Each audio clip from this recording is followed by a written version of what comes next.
Bom dia, graça e paz, meus amados irmãos, eleitos, escolhidos do Senhor, pedras que vivem, aqueles que foram chamados para proclamar as virtudes do Senhor. É uma grande alegria estar aqui, podendo trazer um pouco de conhecimento teológico da graça de Deus para a sua vida. Sou o pastor Leonardo Chagas e o meu compromisso é com um novo pacto de melhores e superiores promessas. Hoje o nosso estudo será rudimento de obras mortas. Rudimento de obras mortas. O que é rudimento? São coisas antigas que não servem mais para o cristianismo. Por quê? Porque a igreja atual ela está baseada em ordenanças da carne. Ela está baseada em sacrifícios, ela está baseada em dogmas que foram herdados também da igreja romana. Muitos dogmas da igreja romana foram trazidos também pela reforma protestante. E o nosso ministério, o Ministério da Igreja Cristo Vive, ele tem um princípio, ele tem um lema, ele tem um legado de fazer a última reforma protestante, de trazer para as pessoas o verdadeiro Cristo, o Cristo da fé, o Cristo que salva, o Cristo que transforma, independentemente das obras da lei. Nós não precisamos das obras da lei para viver uma vida abençoada. Nós já somos abençoados por quê? Porque cremos em Cristo pela fé. Então, o velho sistema, as velhas regras, a tradição religiosa estabeleceu ensinamentos distorcidos para o povo de Deus, baseada somente em jejum, baseado somente em vigílias, baseado somente em batismos, em cruzes, em cruz. A cruz é um símbolo de maldição. Então, todos esses rudimentos antigos do Cristo na carne, as campanhas, os jejuns, as vigílias, os batismos, tudo isso do Cristo da carne são rudimentos antigos. Por quê? Porque nós vivemos o Cristo ressuscitado. O Jesus que nós seguimos, Jesus dos dias de hoje, não é o Jesus dos dias da sua carne. É isso que muitas pessoas desconhecem. Olha como é que Paulo diz em Romanos capítulo 7, versículo 4. Assim, meus irmãos, também vós morrestes relativamente à lei por meio do corpo de Cristo, para pertencerdes a outro, a saber, aquele que ressuscitou dentre os mortos, a fim de que frutifiquemos para Deus. Então Paulo está dizendo aqui, meus irmãos, nós morremos para os rudimentos. Nós morremos para a lei de Moisés. Nós morremos para os 613 mandamentos da lei de Moisés. São um rudimento de obras mortas. Isto não é mais necessário. Você pode estar perguntando assim, mas pastor, está na Bíblia, ok? Está na Bíblia os rudimentos antigos, a lei de Moisés, o jejum. Isso tudo era na época da lei. Hoje estamos na época da graça. Paulo, ele nos faz um chamado a deixarmos princípios elementares da doutrina de Cristo e caminharmos para a perfeição. Então há doutrinas superiores, profundas de Cristo. Há uma doutrina maior que é a graça. Há uma doutrina superior, não mais aquela da lei. Olha como é que Paulo fala em Hebreus 6, 1 a 3. Ele começa a explicar que nós precisamos deixar de lado alguns certos rudimentos. E olha o rudimento que nós temos que deixar de lado. Dois rudimentos. Hebreus 6, 1 a 3. Por isso, pondo de parte os princípios elementares da doutrina de Cristo. Que princípio elementar da doutrina de Cristo? Pastor, mas fala doutrina de Cristo, doutrina do Cristo da carne, o Jesus histórico. Nós estamos no Jesus ressuscitado, no ressuscitado. Então ele diz assim, pondo de parte os princípios elementares da doutrina de Cristo, deixemos-nos levar para o que é perfeito, não lançando de novo a base do arrependimento de obras mortas. Paulo deixa bem claro que são obras mortas. São obras mortas. Do ensino de batismos, da imposição de mãos, da ressurreição de mortos, do juízo eterno, se faremos se Deus permitir. Então, o ensino de batismo, a imposição de mãos. Antigamente, se colocava as mãos para os céus para pedir o Espírito Santo e colocava a mão nas pessoas para que o Espírito Santo entrasse nela. Hoje o Espírito Santo está dentro de nós.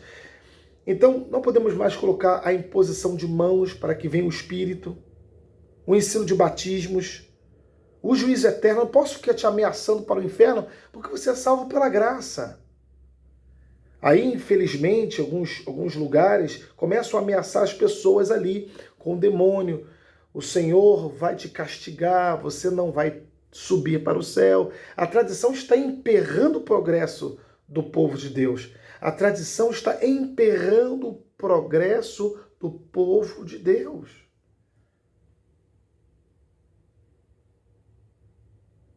É isso.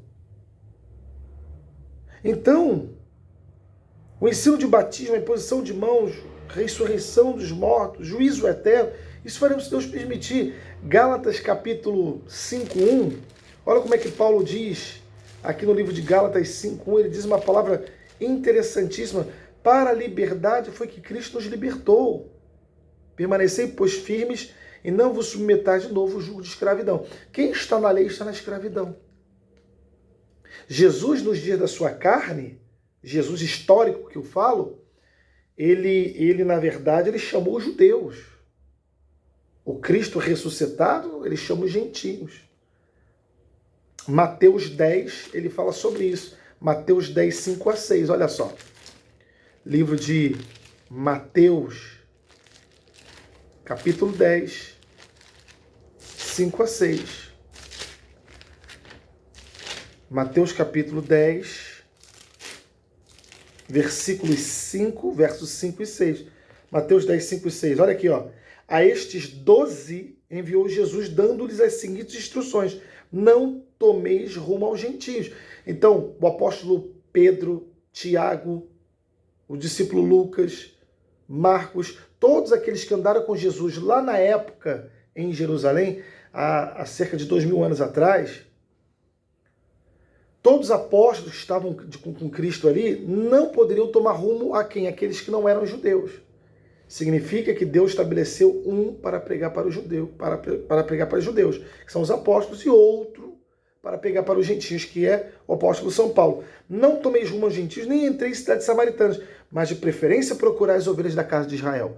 Então Pedro, Tiago, João, os discípulos de Cristo, pregaram para quem? Pregaram para os judeus. E Paulo, para os gentios. Por isso que Paulo fala que não pode mais batizar, 1 Coríntios 1,17.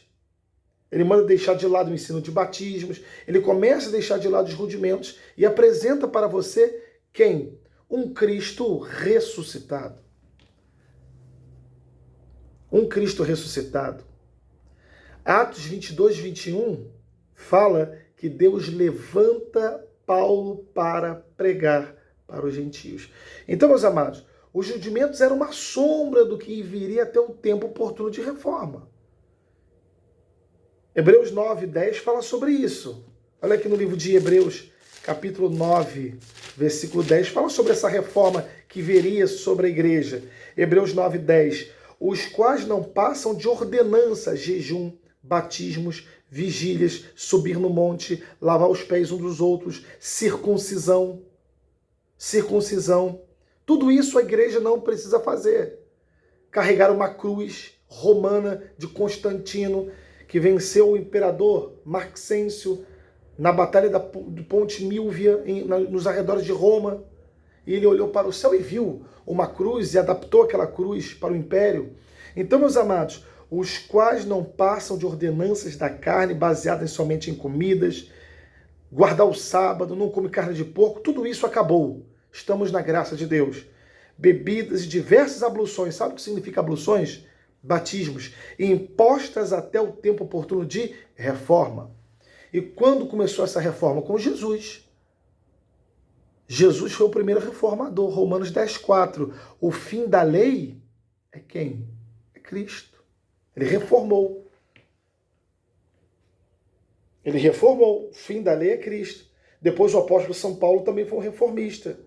Depois vieram os reformistas aqui do nosso período, do nosso tempo. A igreja ela paralisou. Ela não prega mais uma reforma. Ela só vive de abluções e sacrifícios.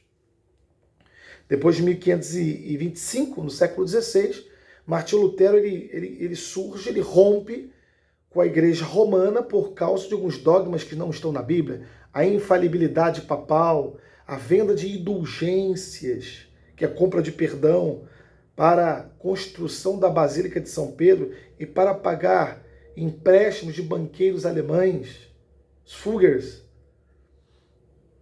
a veneração de imagens, muitos aspectos. O Martinho Lutero, na Alemanha, ele colocou 95 teses na porta da igreja do Castelo de Wittenberg, contestando a Igreja Católica Romana, porque não está de acordo com a Bíblia. Só que essa reforma parou. Portanto, esses rudimentos têm que ficar de lado. Esses rudimentos precisam ficar de lado porque não servem para nós. A Bíblia diz: o justo viverá pela fé. Então, meus amados, queridos irmãos, logo, eu entendo que o rudimento do batismo na água era a sombra do verdadeiro batismo do Espírito Santo. O batismo de arrependimento de Marcos 1,4, agora não vigora mais. Jesus já morreu e ressuscitou. Em 1 de Pedro, capítulo 2, versículo 24, Pedro ele coloca o batismo do Espírito Santo que coloca o crente morto ao pecado. Olha só, 1 de Pedro, capítulo 2, versículo 24. O próprio Pedro, quando teve contato com Paulo, ele começa a entender isso. Vamos lá em 1 de Pedro, capítulo 1, versículo 2. 1 de Pedro, capítulo 2, versículo 24. Perdão. Diz assim: carregando ele mesmo em seu corpo sobre o madeiro os nossos pecados. Então não foi o batismo, o rudimento que tirou o nosso pecado. Não é o jejum que tira. Não são os sacrifícios. Preste atenção. Carregando ele mesmo em seu corpo sobre o madeiro os nossos pecados, para que nós, mortos para os pecados, vivamos para a justiça. Então ele diz que os nossos pecados foram removidos na cruz.